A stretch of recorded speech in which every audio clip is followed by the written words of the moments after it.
Good morning students. Sunrise education academy में आपका स्वागत है। मैं परवीन सोनी। लास्ट टाइम पर बेटा अपन ने ग्रेविटेशन या गुरुत्वाकर्षण के अंदर न्यूमेरिकल क्वेश्चंस किए थे। उम्मीद करता हूँ आपने किए हुए होंगे, प्रैक्टिस की होगी और वापस नोटबुक में भी किए होंगे। आज अपना लास्ट टॉपिक रह रहा है इस चैप्टर का मास एंड वेट और उसके न्यूमेरिकल क्वेश्चंस। ठीक है, वो आज करवा देते हैं, फिर अपन नेक्स्ट टर्न पे अगला चैप्टर करेंगे। तो द्रव्यमान और भार क्या होता है, क्या अंतर है, ध्यान से समझना और वापस पढ़ना और साथ साथ में नोट डाउन भी करना है। ओके, इसकी पीडीएफ आपको मिल जाएगी। तो ध्यान देना, द्रव्यमान और वेट, द्रव्यमान और भार, मास और वेट क्या होता है। देखें अब सबसे पहले मैं अगर द्रव्यमान की बात करूं तो द्रव्यमान क्या होता है। देखें द्रव्यमान जो है, ध्यान देना बेटा, the mass of an object is the major of it's inertia. Inertia का मतलब होता है जड़त्व। ठीक है, if greater the mass the greater is the inertia. कहने का मतलब किसी वस्तु का द्रव्यमान उसके जड़त्व की माप होता है। समझ रहे हो, वस्तु का द्रव्यमान जितना अधिक होगा उतना ही उसका जड़त्व भी होगा। जड़त्व का मतलब कोई भी वस्तु जो है मतलब विराम अवस्था में रहना चाहती है। ठीक है, तो ध्यान देना इसके अंदर जड़त्व का मतलब कि, ध्यान दो बेटा, तो किसी वस्तु का द्रव्यमान उसके जड़त्व, जड़त्व का मतलब मैंने क्या बताया कि विराम, विराम अवस्था का मतलब ये है कि उसके अंदर जितना मटेरियल है, चाहे इसको कहीं पर अपन ले जाएं, एक स्थान से दूसरे स्थान पर ले जाएं, तो मतलब उसकी मात्रा जो है उतनी ही रहेगी, चेंज नहीं होगी। कहने का मतलब समझ रहे हो, कहने का मतलब जैसे यहाँ पर मैं किसी वस्तु को पृथ्वी से चंद्रमा पर ले जाऊँ तो उसका द्रव्यमान चेंज नहीं होगा, तो उसकी जड़त्व की माप, कहने का मतलब उसके अंदर जो मटेरियल है उतनी क्वांटिटी के अंदर ही रहेगा। किसी वस्तु का द्रव्यमान उसके जड़त्व की माप होता है। जितना अधिक वस्तु का द्रव्यमान होगा उतना ही उसका जड़त्व भी होगा। कहने का मतलब उसके अंदर मटेरियल की प्रॉपर्टी या फिर मटेरियल की quantity. The mass of an object is constant. याद रखना बेटा, मास जो होता है constant, does not change from place to place. एक स्थान से दूसरे स्थान पर ये परिवर्तित नहीं होता। क्या, मास। तो इसलिए तो कह रहा हूँ जड़त्व की माप। जड़त्व का मतलब जितना क्वांटिटी के अंदर या जितना मटेरियल है एक स्थान से दूसरे स्थान पर आप ले जाओ, जैसे पृथ्वी से चंद्रमा, चंद्रमा से पृथ्वी, तो इसका द्रव्यमान कभी चेंज नहीं होता। ओके बेटा, वस्तु का द्रव्यमान स्थिर रहता है तथा एक स्थान से दूसरे स्थान पर नहीं बदलता है। समझो, एक स्थान से दूसरे स्थान पर आप ले जाओ तो द्रव्यमान हमेशा फिक्स रहता है, बदलता नहीं है। ओके, इसके बाद में आता है वेट या भार। The weight of an object is the force with which it is attracted toward the earth. कहने का मतलब, अब भार, ध्यान रखना, भार तो अलग अलग स्थान पर अलग अलग होता है। समझ रहे हो, कहने का मतलब weight of an object is the force. Weight एक प्रकार का क्या है, बल है, जो पृथ्वी के द्वारा जो है उसके ऊपर लगाया जाता है। समझ रहे हो, उसको क्या कहेंगे, वेट या भार। इसके अंदर आगे देखो बेटा, देखें ये जो है, हाँ, वेट के बारे में, वेट का जो कंसेप्ट है, पृथ्वी प्रत्येक वस्तु को एक निश्चित बल से आकर्षित करती है। पृथ्वी है, चंद्रमा है, हर एक जो है वस्तु को एक निश्चित बल से आकर्षित करती है और यह बल वस्तु के द्रव्यमान m, ध्यान देना, वस्तु का द्रव्यमान m और पृथ्वी के गुरुत्वीय बल के कारण त्वरण g पर निर्भर करता है। किसी वस्तु का भार वह बल है जिससे यह पृथ्वी की ओर आकर्षित होती है। भार को रिप्रेजेंट करेंगे W से, किसके बराबर होता है, उसके द्रव्यमान और उसके गुरुत्वीय त्वरण के बराबर। W बराबर m इंटू जी। m क्या है, द्रव्यमान है उस वस्तु का, g मतलब जो ग्रेविटेशनल फोर्स या एक्सीलरेशन ड्यू टू ग्रेविटी, गुरुत्वीय त्वरण जो लग रहा है। तो W बराबर क्या हो गया बेटा, m इंटू जी। इसको बॉक्स में बंद कर दो। अब इसकी जो SI यूनिट होती है, SI unit of weight is newton, क्योंकि सबसे पहले बताने वाले वही वैज्ञानिक थे, तो वैज्ञानिक के नाम पर दी गई इसकी यूनिट न्यूटन एन। भार का ऐसा ही मात्रक न्यूटन होता है जिसको एन से रिप्रेजेंट करते हैं। The weight of the body change from place to place, ये इंपॉर्टेंट बात है बेटा। इनके इधर क्या बताया कि जो द्रव्यमान, तो मैंने कहा था द्रव्यमान एक स्थान से दूसरे स्थान पर चेंज नहीं होता, लेकिन भार जो है weight of the body change from place to place, कहने का मतलब जिस स्थान पर भी आप वस्तु को ले जाओगे, जैसे चंद्रमा पर है, पृथ्वी पर है मंगल ग्रह पर है, तो उनका जो ग्रेविटेशनल फोर्स होगा उसके अकॉर्डिंग भार के अंदर भी परिवर्तन होता है। द्रव्यमान में चेंज नहीं होता, मैं बार बार कह रहा हूँ, भार के अंदर परिवर्तन होता है। ठीक है, किसी वस्तु का भार उसके स्थान पर निर्भर करता है। किसी दिए हुए स्थान पर वस्तु का भार वस्तु के द्रव्यमान के समानुपाती होता है। द्रव्यमान जितना अधिक होगा उसका भार भी उतना ही अधिक होगा, समझ रहे हो। A given place the weight of an object is directly proportional to the mass से M of the object, that is W is proportional to M. ठीक है, भार जो है किसके समानुपाती होता है, द्रव्यमान के। Okay, it is due to this reason that of a given place we can use the weight of an object as a measure of this mass। ध्यान देना बेटा, ध्यान देना, क्या कहा कि इट इज ड्यू टू, इस कारण ही, this reason that of a given place we can use the weight of an object as a measure of its mass, कहने का मतलब यही कारण है कि किसी दिए हुए स्थान पर हम वस्तु के भार को उसके द्रव्यमान की माप के रूप में उपयोग करते, क्योंकि द्रव्यमान चेंज नहीं होता बेटा, द्रव्यमान समान रहता है, भार जो है अलग अलग स्थान पर क्या होता है, अलग अलग होता है। ओके बेटा, तो इस तरीके से ये था द्रव्यमान और भार। ठीक है, द्रव्यमान और भार के अंदर क्या डिफरेंस है ये आपको एग्जाम में पूछ सकते हैं, तो इस तरीके से आपको नोट डाउन करना है इसको। W बराबर mg, m क्या है, द्रव्यमान है, g है गुरुत्वीय त्वरण और इसका मात्रक होता है न्यूटन। ठीक है, भार जो है अलग अलग स्थान पर अलग अलग होता है, जबकि द्रव्यमान जो है एक स्थान पर क्या होता है, मतलब हर एक स्थान पर फिक्स होता है। ठीक है बेटा, भार और जो है द्रव्यमान, उसके अंदर जो मेनली जो मुख्य बातें थी वो मैंने आपको बता दी। अब इसके ऊपर एक दो क्वेश्चन है उसको अपन नोट डाउन करेंगे और फिर जो है देखो देखें। अब ध्यान देना बेटा, अपन करते हैं wait of an object on the moon, weight of an object on the moon,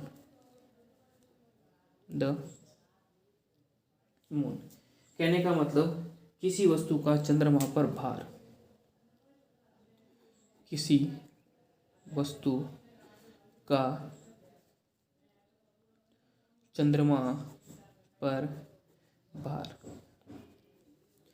किसी वस्तु का चंद्रमा पर भार ज्ञात करने के लिए एक अपन टेबल देखते हैं। खगोलीय पिंड, एक टेबल बना रहा हूँ, आप भी मेरे साथ बनाओगे। ठीक है, इसके अंदर अपन जो गुरुत्वाकर्षण का सार्वत्रिक नियम मैंने आपको बताया था उसको अपन काम में लेंगे, उसको लेते हुए करेंगे। खगोलीय पिंड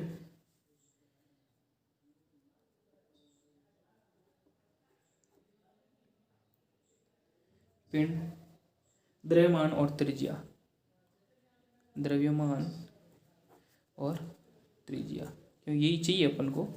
द्रव्यमान दे रखा है किलोग्राम में, त्रिज्या जो है रेडियस है, सॉरी मीटर में। ठीक है, सेलेस्टियल बॉडीज इसके अंदर लिख लो बोली,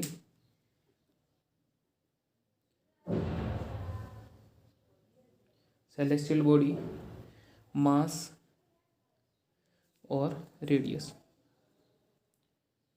ठीक है, एक तो अर्थ का, पृथ्वी, और एक दे रखा है मून, चंद्रमा। ठीक है, अर्थ का जो मास है वो है 5.98 इंटू 10⁻24, 5.98 इंटू 10⁻24। इसका है 7.36 इंटू 10⁻23, ठीक है, सॉरी 22 और रेडियस जो होती है 6.37 इंटू 10⁸ ओके, और इसका है 1.74 इंटू 10⁻6, ठीक है। ये अपने पास वैल्यू है। अब अपन क्या करेंगे, यूनिवर्सल लॉ ऑफ ग्रेविटेशन वो फार्मूला लगा कर वैल्यू पुट करके उसको कैलकुलेट करते हैं। देखें यूनिवर्सल लॉ ऑफ ग्रेविटेशन, गुरुत्वाकर्षण के सार्वत्रिक नियम से, from universal law of gravitation, गुरुत्वाकर्षण के सार्वत्रिक नियम से। अब सार्वत्रिक नियम क्या था, F=G capital M small m upon d² था, ठीक है। तो अब जैसे d², लेकिन ये जैसे राउंड शेप के अंदर होता है तो उसकी जैसे राउंड शेप के अंदर उसकी डिस्टेंस को रेडियस मान सकते हैं ना, तो इसके अंदर ध्यान देना। और फोर्स क्या है, एक प्रकार का, मतलब वेट अभी मैंने बताया था कि वेट जो है एक प्रकार का क्या है, फोर्स है। तो F के स्थान पर ले लूँगा W=G capital M small m upon r²। ये अपने पास फॉर्मूला है। ओके बेटा, अब ध्यान देना अपन अर्थ के लिए और मतलब चंद्रमा पर वेट कैलकुलेट करने के लिए, अब ध्यान दो बेटा, सबसे पहले क्या करेंगे अपन, जो है वेट एक तो अर्थ के ऊपर और मून के ऊपर, पहले तो अपन को W कैलकुलेट करना है, उसके बाद में अपन उसकी तुलना करेंगे, ठीक है। किसी वस्तु का चंद्रमा पर भार जो है ना, तो इसके अंदर सबसे पहले अपन को कैलकुलेट करना पड़ेगा। क्या कैलकुलेट करेंगे, देखें WM मतलब मून पर वेट के लिए फॉर्मूला तो यही रहेगा, G capital M upon small m बटा r²। अब ध्यान देना बेटा, अब G की वैल्यू तो मालूम है कितनी होती है, 6.67 इंटू 10⁻⁻11, यही होती है ना, न्यूटन मीटर स्क्वायर kg-2, है ना। अब देखो, अब या तो G की वैल्यू रखो और या फिर G को ऐसे ही रख लो। तो देखो यहाँ पर अपन को क्या दे रखा है वो बस कैलकुलेट कर लो। मून के बारे में कह रहा हूँ ना, तो इसके अंदर अपन को क्या दे रखा है, एक तो उसका मास दे रखा है कैपिटल M, कितना है 7.36 इंटू 10⁻22। G का G रख लो ऐसे ही और M का M स्मॉल m, ठीक है। नहीं दे रखा है ऐसे ही रख लो। R कितना दे रखा है 1.74 इंटू 10⁻6, 1.74 इंटू 10⁻6, ठीक है बेटा। अब हाँ, ये भी स्क्वायर होगा, ध्यान रखना बेटा, r² हो गया। जब आप इसको कैलकुलेट करोगे तो आपके पास जो आंसर आएगा वो मैं लिख लेता हूँ, आपको कैलकुलेट करना है कितना आएगा, WM आएगा 2.431 into 10⁻10 capital G small m, ठीक है। ये तो आएगा आपके पास WM, ठीक है। ये हो गया समीकरण 1। इसी प्रकार ये मून के लिए। अब अर्थ के परिप्रेक्ष्य में बात कर रहा हूँ, तो देखें अर्थ के परिप्रेक्ष्य में ध्यान देना बेटा, अर्थ के परिप्रेक्ष्य में क्या होगा, जिस प्रकार WM लिखा था उसी प्रकार WE=G capital M small m upon r², ठीक है। कैपिटल M कितना है अर्थ के परिप्रेक्ष्य में, अर्थ का है 5.98 इंटू 10⁻5.98 इंटू 10⁻24, फिर G फिर M, ठीक है।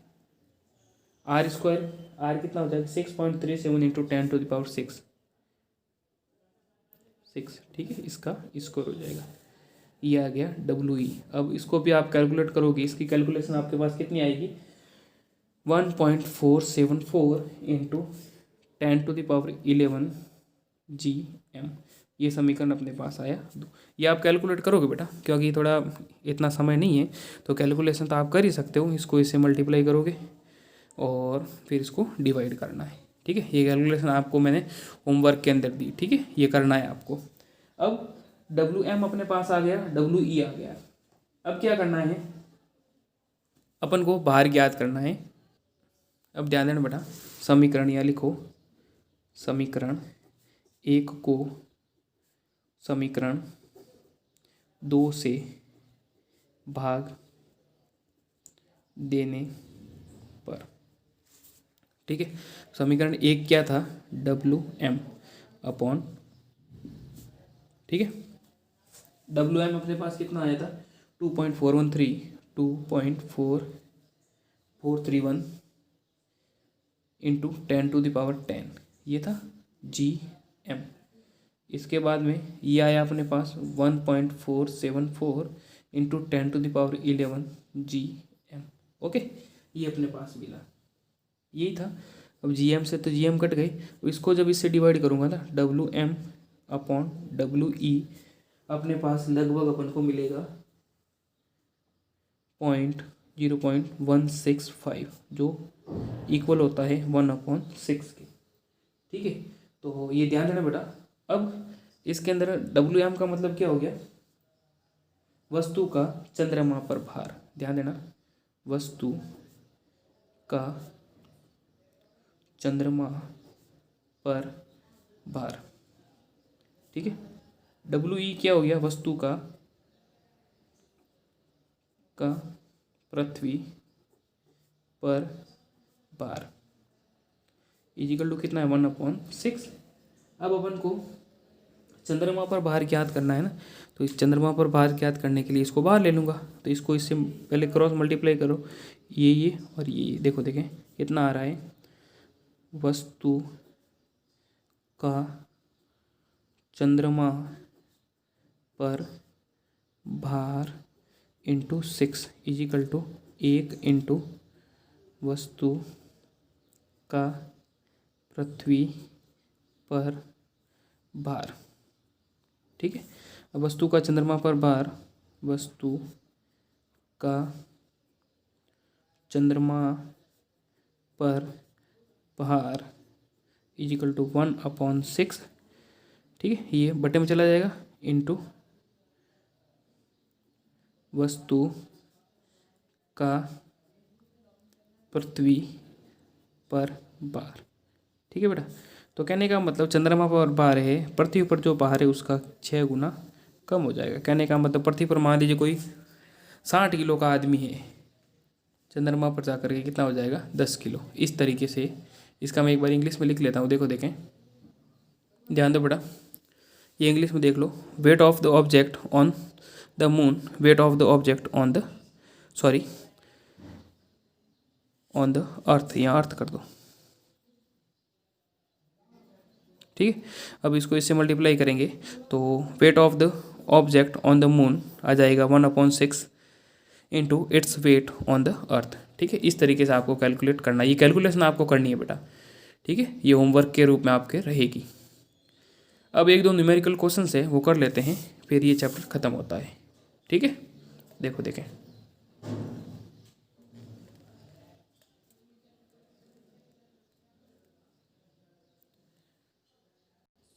ध्यान देना बेटा, सवाल क्या है, मास ऑफ एन ऑब्जेक्ट, ध्यान देना, मास of an object is 10 kilo, is 10 kilogram. what is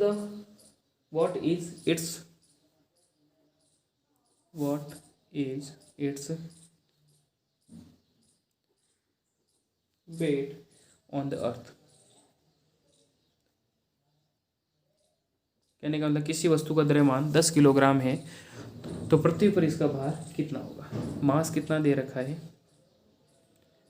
10 kilogram, मास दे रखा है 10 किलोग्राम, और मतलब द्रव्यमान m, और एक्सीलरेशन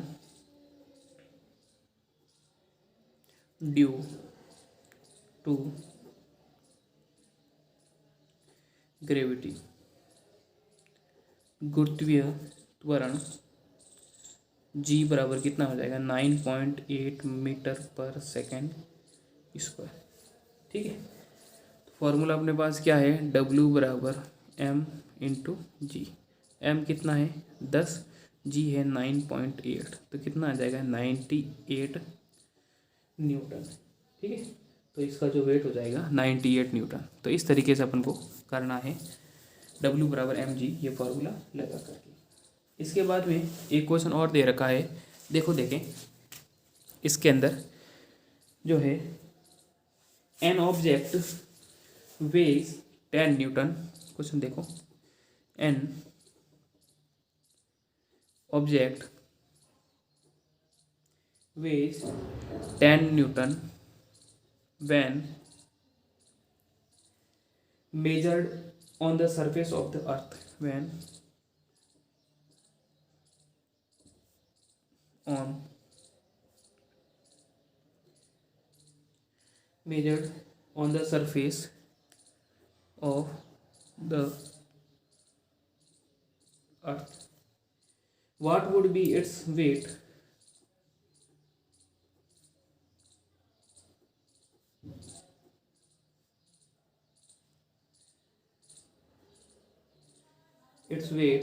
when measured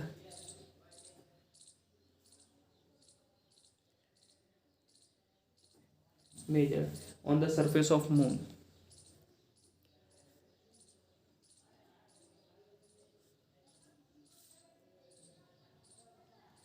समझ लो, देखो देखिए क्या लिखा हुआ है हिंदी में, देखो देखिए, एक वस्तु का भार पृथ्वी की सतह पर, एक वस्तु का भार पृथ्वी की सतह पर मापने पर 10 न्यूटन आता है। सतह पर मापने पर 10 न्यूटन आता है। ठीक है, इसका भार चंद्रमा की सतह पर मापने पर कितना होगा? इसका भार चंद्रमा की सतह पर मापने पर कितना होगा? ठीक है, पृथ्वी की सतह पर भार ये है, तो चंद्रमा की सतह पर कितना होगा ये अपन को कैलकुलेट करना है। तो देखो देखें, इसके अंदर अपन को सबसे पहले क्या दे रखा है वो अपन को कैलकुलेट करना है। देखो देखें, अब अपन जानते हैं, ध्यान देना बेटा, इसका सॉल्यूशन अपन करते हैं। देखो देखें, हाँ, इसके अंदर क्या है, we know weight of the object on the moon. क्या लिखा हुआ है? वेट ऑफ द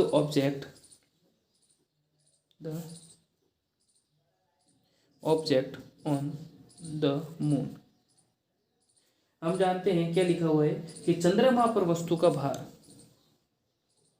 चंद्रमा पर वस्तु का भार किसके बराबर होता है? 1/6 इंटू पृथ्वी पर इसका भार कितना होता है? 1/6 into its weight on the अर्थ,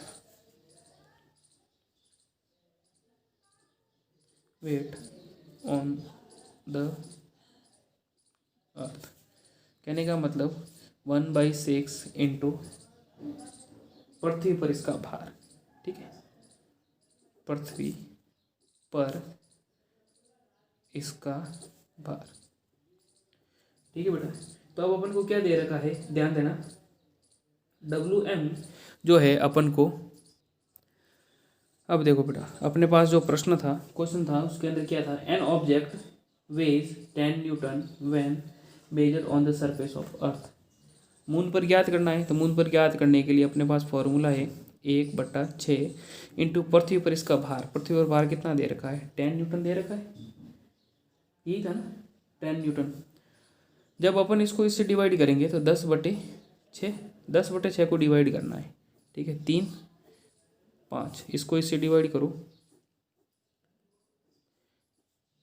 एक बार जाएगा, पीछे बचे 2, पॉइंट लगा 0, कितना है बेटा 3, 18, 2 बचा वापस 0, 6, लगभग 1.66, और अगर बेटा देना चाहें तो 0.6, ठीक है, 1.666 न्यूटन। और पॉइंट के बाद में अगर तीसरा जो वर्ड है, सही है, तीसरा जो नंबर है या अंक है, सॉरी वर्ड नहीं, तीसरा जो नंबर है 5 या 5 से अधिक है तो ऑटोमेटिकली ये बढ़ जाएगा, तो 1.67 न्यूटन। कहाँ पर आया ये बेटा, ये वेट अपना आ रहा है कहाँ पर, चंद्रमा पर। कहने का मतलब चंद्रमा पर जो वेट है टोटल वेट का कम होकर के कितना रह जाता है, कितना रह जाता है, 6 गुना कम हो जाता है चंद्रमा पर। तो the weight of object on the surface of, देखो देखें यहाँ लिख लेता हूँ, the weight of object on the surface of moon would be 1.67 Newton. समझ रहे हो, 10 गुना कहने, हाँ 6 गुना कहने का मतलब कम हो जाएगा चंद्रमा पर। तो देखो चंद्रमा की सतह पर वस्तु का भार, हिंदी में लिख लो, चंद्रमा की सतह पर वस्तु का भार कितना होगा, 1.67 न्यूटन, ठीक है बेटा, ओके। तो इस तरीके से ये था अपना आज का लेक्चर। आपको भी इसको होमवर्क के रूप में करना है बेटा, नोटबुक के अंदर ये सब। अब 10th चैप्टर के अंदर अपन ने ये जो 10वां पार्ट था उसमें 10.1, 10.2, 10.3 और 10.4 ये अपन ने कर ली। 10.5 आपके सिलेबस में नहीं है, ठीक है। ये चैप्टर जो है वो कंप्लीट होता है, जो भी इसके क्वेश्चन आंसर है वो आप लोग करोगे। और भी कोई डाउट है, कोई समझ में नहीं आया है तो मेरे व्हाट्सएप नंबर दे रखे हैं, उस पर कभी भी आप पूछ सकते हो, 9460656610।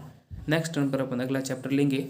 और ये जो है आज का काम ये होमवर्क के रूप में रहेगा आपके, ये होमवर्क के रूप में आपको नोट डाउन करना है, ठीक है। और भी कोई समस्या है तो बता देना। आगे जो है अपने मतलब अगला चैप्टर अपन जो है नेक्स्ट टर्न पे शुरू करेंगे, और इसमें अगर कोई समस्या है तो वो बता देना, ठीक है।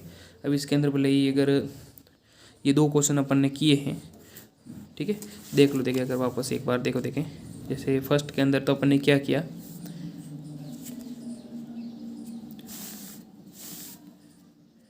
देखो देखें,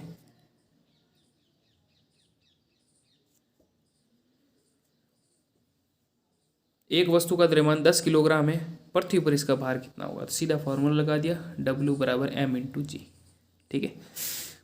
m कितना दे रखा था 10 और g 9.8, ठीक है। इसमें अपन को चंद्रमा पर जो था, सॉरी अर्थ पर, पृथ्वी पर वेट दे रखा था 10 न्यूटन और चंद्रमा पर निकालना था, तो 1/6 इंटू पृथ्वी पर वेट, पृथ्वी पर वेट, इससे इसका अपन ने डिवाइड कर लिया और इसको अपन ने ये आंसर मिला लगभग 1 कितना आया 67 के आसपास। ओके बेटा, तो इस तरीके से आपको ये करने हैं। और भी कोई डाउट है, समस्या है तो बता देना, ठीक है। वापस होमवर्क के रूप में ये करोगे आप।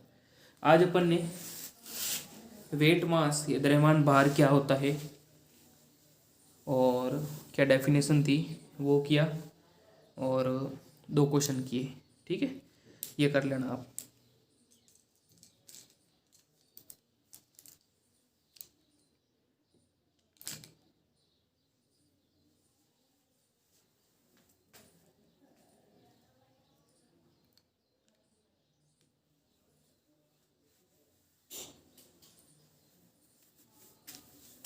बाकी जो है वो अपन नेक्स्ट टाइम पे करेंगे।